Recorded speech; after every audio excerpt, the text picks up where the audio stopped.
আর পড়ার ক্ষেত্রে সবাই তো বলে গেছেন যে পড়তে হবে।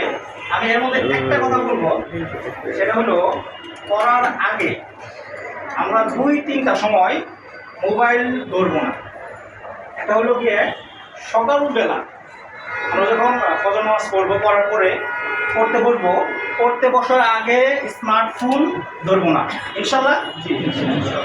দ্বিতীয় টাইম হলো মাগরিবের পর, মাগরিবের পরে যখন পড়তে বলবো এই সময়টাতে আমরা কি ধরবো না, স্মার্টফোন ধরবো না, ইনশাল্লাহ ধরবো না।